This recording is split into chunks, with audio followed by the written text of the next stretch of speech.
All right. Hello, students.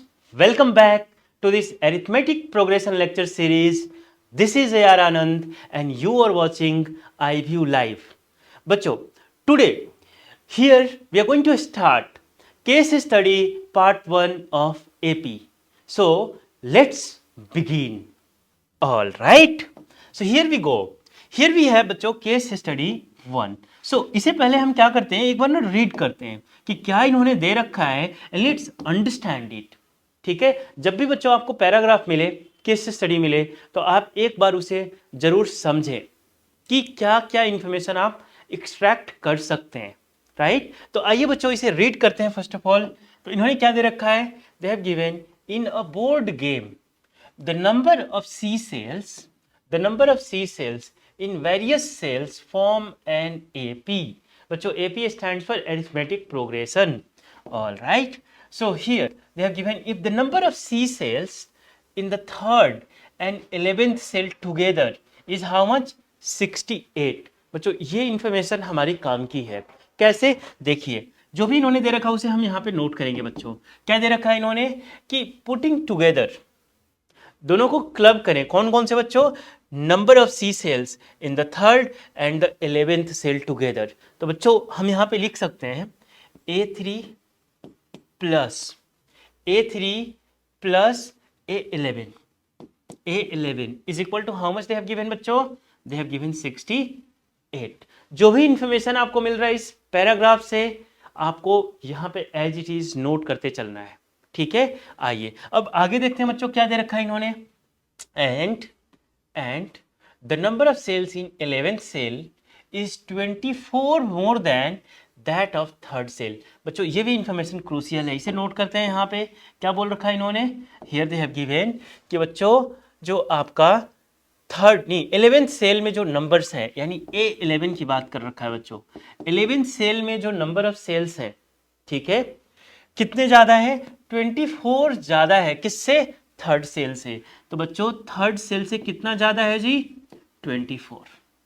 ठीक है, ये हमारी इंफॉर्मेशंस हमने निकाला है कहां से, इस पैराग्राफ से. ठीक है, परफेक्ट. तो बच्चों आगे हम इन क्वेश्चंस को सॉल्व करें. पहले ये A3 A11 ये जो भी दे रखा है इंफॉर्मेशन इन्होंने, कैसे इनके साथ डील किया जाए. तो आइए एक बारी हम पहले इनके कुछ बेसिक कंसेप्ट को समझ लेते हैं और फिर वापस आएंगे बच्चों, और ये बैक टू बैक सारे के सारे क्वेश्चन ऐसे चुटकियों में निपटा देंगे हम.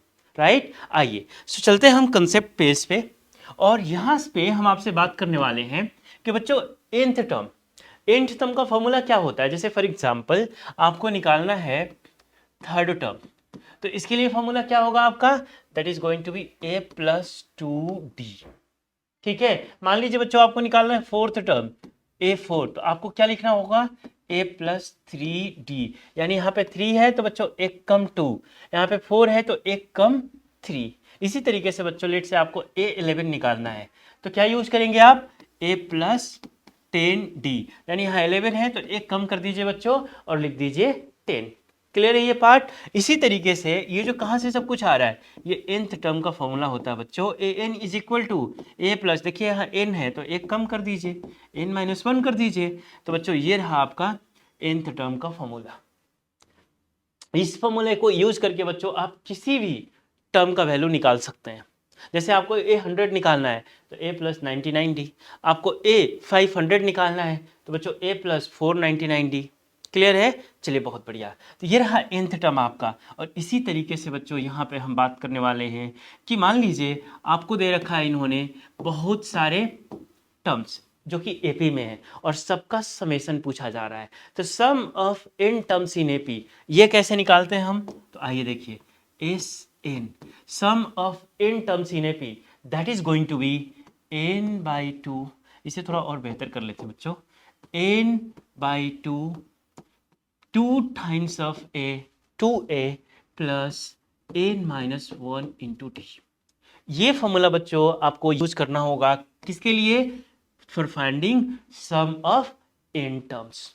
क्लियर है ये पार्ट, बहुत बढ़िया. बच्चों कई बार ना ये फॉर्मूला हम ऐसे भी यूज कर लेते हैं, n/2 first term plus last term. तो इसके बारे में भी हम आपसे बात करेंगे, बट अभी फिलहाल में इस केस स्टडी में बच्चों ये वाला फॉर्मूला हम यूज करेंगे और ये जो डिटेल्स हमने देखा है ये यूज करने वाले हैं, राइट। चलिए, तो जहां जहां जो जो कंसेप्ट की रिक्वायरमेंट होगी बच्चों में उसी केस स्टडी में आपको वो कंसेप्ट भी सिखाते चलूंगा, जिससे कि हमारी लाइफ थोड़ी आसान हो जाए। आइए आगे बढ़ते हैं। अब वापस आते हैं और इन क्वेश्चंस पे थोड़ा सा कंसंट्रेट करते हैं कि कैसे इन्हें सॉल्व करना है। आइए बच्चों देखिए, जो भी इंफॉर्मेशन यहाँ पे इन्होंने दे रखा है हमें, जैसे इन्होंने दे रखा है A3 + A11 is equal to 68, right. तो ध्यान दीजिएगा बच्चों, A3 को क्या लिख सकते हैं एवरीवन, A + 2D, और बच्चों A11 को क्या लिख सकते हैं A + 10D is equal to how much 68। अब बच्चों यहाँ पे A है और यहाँ भी A है, A + A 2A, और बच्चों 2D + 10D 2D + 10D 12D is equal to how much 68। Clear है ये पार्ट। अब बच्चों यहाँ से चाहे तो 2 कॉमन कर लीजिए, तो 2 कॉमन करेंगे तो this will become A + 6D is equal to 68। Clear ये पार्ट। आइए बच्चों ये स्पेस मैं यूटिलाइज कर लेता हूँ, यहाँ पे ना एक बॉक्स बना लेते हैं, ठीक है, इतना काफी होगा। ऑलराइट, तो A2 मैं एज इट इज लिखता हूँ बच्चों, इसे 2 टाइम्स ऑफ, इसे डिलीट करिए, 2 टाइम्स ऑफ क्या है A + 6D, A + 6D is equal to how much बच्चों 68। क्लियर है यहाँ तक। इस 2 को उठाइए और इधर ले जाकर डिवाइड करा दीजिए, तो 68/2 हो जाएगा बच्चों।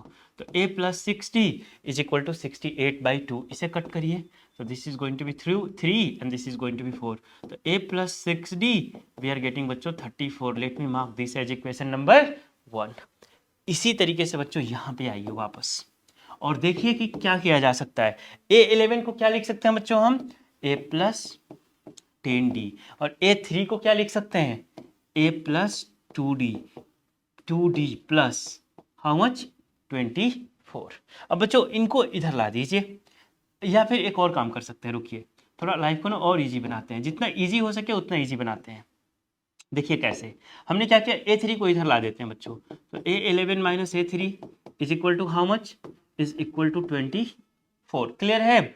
आइए अब मुझे बताइए बच्चों A11 को क्या लिख सकते हैं A + 10D, और A3 को क्या लिख सकते हैं A + 2D is equal to 24। अब बच्चों इस ब्रैकेट को ओपन करिए, तो this is going to be A + 10D - A - 2D is equal to 24। अब बच्चों ये A और A कट हो गया, 10D - 2D हमें क्या मिल जाएगा 10D - 2D बच्चों we will get 8D, 10D - 2D 8D is equal to बच्चों 24। So D is equal to 24 divided by 8, cut कर दीजिए बच्चों 3। सो हमें क्या मिल गया बच्चों D is equal to 3। Clear है यहाँ तक, एवरीवन कंफर्टेबल, वेरी गुड। चलिए अब देखिए यहाँ से ना इस D का वैल्यू वापस से उठा के इसमें डाल देते हैं और देखते हैं क्या मिलता है हमें। So here taking this D is equal to 3 and substituting in equation 1, तो बच्चों यहीं पे काम कर लेते हैं इसे। A + 6 into D is 3 is equal to बच्चों 34, तो A प्लस कितना हो जाएगा बताइए 6 3 जा 18 इज इक्वल टू 34। अब क्या करेंगे बच्चों 18 को ट्रांसफर कर दीजिए, तो 34 - 18 हाउ मच 34 - 18। अब देखिए ऐसे कर लीजिए, यहाँ पे लिखिए 34 - 18, ठीक है, ये हो जाएगा बच्चों कितना 14, and 14 - 8 that is going to be 6, 14 - 8 that is going to be 6, and बच्चों ये हो गया आपका 2 2 - 1 इज 1, तो आपको कितना मिल गया 16 मिल गया, यानी फर्स्ट टर्म कितना हो गया बच्चों 16 हो गया, और कॉमन डिफरेंस कितना है आपका 3 है। तो ये पार्ट आपका क्लियर है, बहुत बढ़िया। रुक जाइए, अब देखिए थोड़ा सा यहाँ से ना कैसे चीजों को आगे बढ़ाते हैं हम। A जो है हमारा 16 है, A हमारा बच्चों 16 है, और D हमारा कितना है D है बच्चों 3। एक मिनट रुक जाइए, जरा सा फोन आ रहा है, इसे मैं साइलेंट कर देता हूँ। ऑलराइट, ठीक है। अब देखिएगा जरा सा, A का वैल्यू 16 है, D इज इक्वल टू 3 है। बच्चों अब back to back in questions पे आते हैं हम। फर्स्ट क्वेश्चन हमारा क्या है, देखिए जरा सा, first question here we have that what is the difference between the number of C cells in 19th and 20th cell, 19th and 20th cell। बच्चों आपसे पूछा क्या जा रहा है यहाँ पे मैं लिखता हूँ फर्स्ट टर्म के लिए। चलिए आइए, ठीक है, ए 19th एंड 20th। बच्चों 20th टर्म में से 19th टर्म को क्या कर देना है, आपको सब्ट्रैक्ट कर देना है। यही डिफरेंस आपसे पूछा जा रहा है। क्या करें हम सॉरी बच्चों, क्या किया जाए यहाँ पे, देखिए ए 20th माइनस ए 19th। तो देखिए ये टू कंजिक्यूटिव टर्म्स हैं, और बच्चों टू कंजिक्यूटिव टर्म्स का डिफरेंस हमेशा क्या आता है, कॉमन डिफरेंस ही आता है। आइए यहाँ पे वैल्यू रख के देख लीजिए। ए 20 का मतलब क्या होगा बच्चों, ए प्लस 19d, और ए 19 का मतलब क्या होगा, ए प्लस 18d। ठीक है, ए प्लस 19d माइनस ए माइनस 18d। बच्चों ए से ए कट हो गया, 19 माइनस 18 दैट इज d।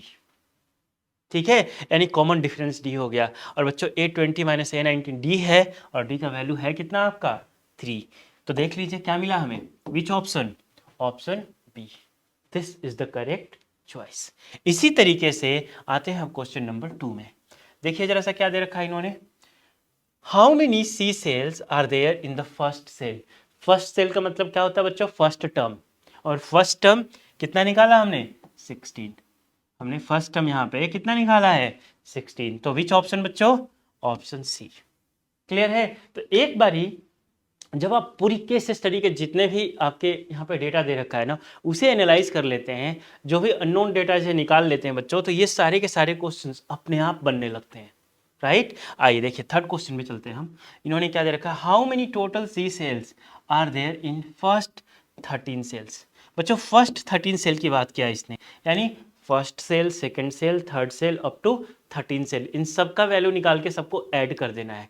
यानी इनडायरेक्टली बच्चों हमसे क्या पूछ रहे हैं, इनडायरेक्टली हमसे पूछ रहे हैं S13 पूछ रहे हैं। राइट, और S13 पूछ रहे हैं, तो यहाँ पे देखिए हमने जो कंसेप्ट सीखा था SN का, ये फॉर्मूला है ना, देख लीजिए SN का क्या फॉर्मूला है हमारे पास, SN is equal to n/2 plus 2a into N minus one into D. या तो आप ये यूज कर लीजिए या फिर ये यूज कर लीजिए। ये बच्चों तब यूज करेंगे जब हमारे पास फर्स्ट एंड लास्ट टर्म दोनों पता हो, बट हमारे क्वेश्चन में लास्ट टर्म नहीं पता है, तो we are going to use this. यानी क्या पूछा गया आपसे, S13 पूछा गया। देखिए S13, तो S13 के लिए क्या हो जाएगा बच्चों, 13/2, 13/2 टू टाइम्स ऑफ, देखिए फर्स्ट टर्म कितना दे रखा है इन्होंने, चेक कर लीजिए। फर्स्ट टर्म हमने निकाल रखा है बच्चों 16, और कॉमन डिफरेंस कितना है जी 3। एज इट इज ये दोनों वैल्यू ले जाके सब्स्टिट्यूट कर दीजिए जो हमने कंसेप्ट सीखा है।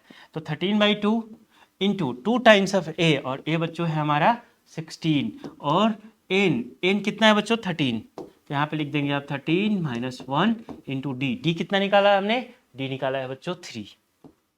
करेक्ट। अब देखिए इन्हें सॉल्व करिए and easily you will be getting the answer. तो ये कितना हो जाएगा बच्चों 32, और ये देखिए ये हो गया 12, 12 इंटू 3, तो 13/2 इंटू 32 प्लस 12 3 जार, so this is going to be बच्चों 36। अब दोनों को ऐड कर दीजिए, तो 13/2 इंटू 6 प्लस 2 8, 3 प्लस 3 6, इसे कट कर दीजिए बच्चों। This is going to be how much, this will become 3 and this will become 4, yes 34। तो आपको मिल गया बच्चों 13 इंटू 34। अब सिंपल साइन दोनों को मल्टीप्लाई कर दीजिए। आइए यहाँ पे रफ यूज कर लेते हैं। 34 मल्टीप्लाइड बाई हाउ मच 13, 3 4 जा 12, 2 बोनस 1, 3 3 जा 9, 9 प्लस 1 10। बच्चों 1 into 4 is 4 and 1 into 3 is 3। तो ये हो गया आपका 2, ये हो गया 4, 3 प्लस 1 4, 442। तो बच्चों the sum of first 16 cells that is going to be how much, that is going to be 442। वापस से चेक करते हैं, देखते हैं कौन सा ऑप्शन करेक्ट है हमारा। Let's see question number 3, which option बच्चों 442, option A, this is the correct choice. अब आते हैं आगे बढ़ते हैं, क्वेश्चन नंबर 4 में देखते हैं क्या दे रखा है इन्होंने। All together how many C cells are there in the first 5 cells. बच्चों फर्स्ट 5 सेल्स की बात कर रहे हैं, यानी first second third fourth and fifth, इन सब का सम पूछ रहे हैं। यानी इनडायरेक्टली क्या पूछ रहे हैं आपसे, ये पूछ रहे हैं बच्चों S5 पूछ रहे हैं। तो वापस चलते हैं अपने कंसेप्ट पेज पे, यहाँ पे ये स्पेस का यूटिलाइज करते हैं बच्चों। देखिए S5 हमसे पूछा जा रहा है, S5 पूछा जा रहा है, और बच्चों S5 कैसे निकालेंगे, ये वाला फॉर्मूला यूज कर लीजिए। तो 5/2 टू टाइम्स ऑफ ए कितना था बच्चों 16, प्लस 5 माइनस 1 इंटू डी कितना है बच्चों 3, लगा दीजिए यहाँ पे 3। अब देखिए here we are going to get 5/2, 2 into 16 is 32, 5 - 1 is 4, 4 into 3। बच्चों here we have 5/2, 32 plus 12। Clear है ये पार्ट? ऐड कर दीजिए 2 + 2 बच्चों 4, 3 + 1 again 4, so here you have 5/2 into 44, इसे कट कर दीजिए 22, 5 into 22, 5 into 22 is how much? Multiply करिए आपको मिल जाएगा बच्चों 110। चेक कर लीजिए आप, 5 into 22 that will give you 110। तो अब वापस चलते हैं और चेक करते हैं बच्चों कौन सा ऑप्शन हमारा करेक्ट चॉइस है। Question number 4, 110, option D. Clear है? यहां तक कोई डाउट है बच्चों किसी को? परफेक्ट। आइए चलिए बिल्कुल आराम आराम से एक एक कंसेप्ट को समझ समझ के करना है, अपने को कोई जल्दबाजी नहीं करनी है, राइट? यहां पे आप जितना टाइम लगाएंगे बच्चों एग्जाम में आपका उतना ही कम टाइम लगेगा और उतनी ही बढ़िया आपकी रिजल्ट्स दिखाई देगा, एक्यूरेसी अच्छी होगी बच्चों, राइट? आइए देखते हैं क्वेश्चन नंबर 5 के पास चलते हैं और देखते हैं ये क्या बोल रखा है इन्होंने। इन्होंने बोल रखा है what is the sum of number of C cells in the 7th and 9th cell. बच्चों यहाँ पे ना ये सम वर्ड देके इससे ये कंफ्यूजन क्रिएट नहीं कर लेना है कि हमें एस एन निकालना है, नहीं। इन्होंने बच्चों बोल रखा है कि जो 7th सेल में कितने सेल्स हैं और बच्चों इसी तरीके से 9th सेल में कितने सेल्स हैं। आप क्या करिए इंडिविजुअली 7th सेल को निकालिए और इंडिविजुअली 9th सेल को निकालिए और दोनों को क्या कर दीजिए बच्चों? ऐड कर दीजिए, सिंपल, क्वेश्चन खत्म। तो आइए इसे यहीं पे कर लेते हैं, ये एक स्पेस यहाँ क्रिएट कर लेते हैं हम और इसे यहीं पे सॉल्व कर लेते हैं बच्चों। देखिए कैसे, जो जो दे रखा है as it is information note करेंगे। क्या हमें पूछा जा रहा है 7th सेल, तो बच्चों A7 निकाल लेते हैं। फिर पूछा जाएगा A9 निकाल लेते हैं और दोनों को ऐड कर देते हैं। तो बच्चों A7 के लिए क्या फॉर्मूला है? A + 6D, as simple as that. तो अब देखिए A कितना है बच्चों आपका? A है 16 प्लस 6 इंटू डी कितना है बच्चों? 3।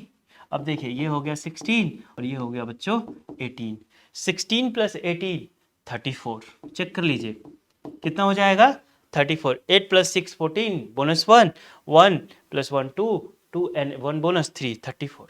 ठीक है, बढ़िया। इसी तरीके से बच्चों यहाँ पे आप A9 भी निकाल लीजिए।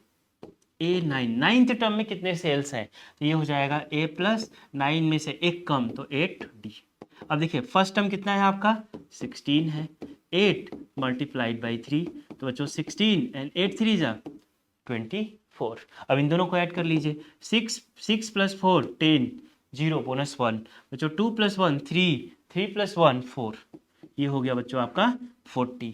और हमें निकालना क्या है? क्या पूछा जा रहा है? ये पूछ रहे हैं what is the sum of number of C cells in the 7th and 9th cell. 7th में बच्चों निकाला हमने 34 मिला और हमने 9th में निकाला तो मिला 40। बट ये क्या पूछ रहे हैं? दोनों का सम पूछ रहे हैं, यानी ये पूछ रहे हैं बच्चों A7 + A9। तो हम क्या करेंगे? 34 + 40, दोनों को ऐड कर दीजिए। 0 + 4 4, 4 + 3 7। What is the correct answer? 74। Let's check in the options और देखते हैं बच्चों कौन सा ऑप्शन करेक्ट है। Yes, option C is the correct choice. तो इस तरीके से आपने देखा कि हमने इनमें जो भी इंफॉर्मेशन था, डेटा था, पहले हमने डेटा को डिकोड किया, उससे रिलेवेंट इक्वेशंस फ्रेम किया, राइट? और रिलेवेंट इक्वेशंस एक बार हमारी फ्रेम हो गई तब बच्चों हमने यहाँ पे जो भी कंसेप्ट हमने सीख रखा है उसके बेसिस पे 1 बाय 1 करके हमने क्वेश्चंस को सॉल्व कर लिया। अभी हम जानबूझ के एक एक चीज समझ रहे हैं, ज़्यादा टाइम लगा रहे हैं, बट बच्चों जब आप एक एक कंसेप्ट आप सीख लेंगे, बिलीव मी यही क्वेश्चन आप 5 मिनट से ज़्यादा नहीं लेंगे सॉल्व करने में, राइट? चलिए आइए, तो बच्चों यहाँ पे हम इसको एंड करते हैं और बच्चों इसी तरीके से आप पढ़ाई करते रहें, फिर आपसे हम मिलेंगे अगले वीडियो में। तब तक बाय, टेक केयर, एंजॉय।